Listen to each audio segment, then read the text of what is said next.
নতুন পর্বতে দেখতে পাওয়া যায় দুলারি আজ ওর মাকে সাথে করে নিয়ে এসেছে মন্দিরে।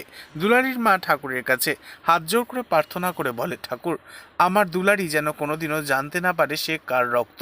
ওর জন্ম পরিচয় প্রকাশ পেলে যে ওর জীবনটাই ধ্বংস হয়ে যাবে।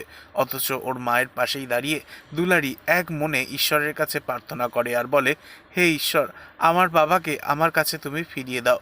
কেন সে আমাদেরকে এভাবে ফেলে চলে গেল, সেই জবাব তাকে আমায় দিতেই হবে। আমার সাথে তার দেখা হওয়াটা ভীষণই জরুরি। অনেক প্রশ্নের উত্তর জানা বাকি। এই বলেই দুলারি চোখ খুলতেই দেখে পাশেতে তার মা নেই। মাকে খুঁজতে শুরু করে দুলারি। এরপর সে এমন এক দৃশ্য দেখে যা দেখে তার পায়ের তলার মাটি সরে যায়। মায়ের মুখোমুখি দাঁড়িয়ে চন্দ্র। চন্দ্রের কণ্ঠে এক বুক কষ্ট। চন্দ্র দুলারির মাকে বলে, এতগুলো বছর আমায় কেন শাস্তি দিলে? কোথায় হারিয়ে গেছিলে তোমরা? আমি অনেক খুঁজেছি তোমাদের। আমার মেয়ে কোথায়? এ কথা শুনে দুলারির মা রেগে গিয়ে বলে, তোমার সমস্তটাই একটা মিথ্যে ছলনা। আমার মেয়ের কথা তোমার মনেই ছিল না। চন্দ্র বলে, বিশ্বাস করো, আমি অন্য হয়ে খুঁজেছি। আমি একবারও তোমাদের খোঁজ পাইনি।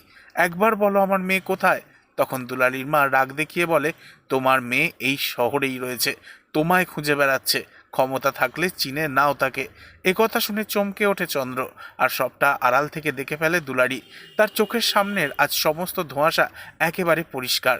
এখন দেখার বিষয়, দুলারি কি পারবে ভুল বোঝাবুঝি মিটিয়ে মা আর বাবার আবারও বিয়ে দিতে, নাকি অনুষার জন্য কখনোই তা সম্ভবপর হবে না।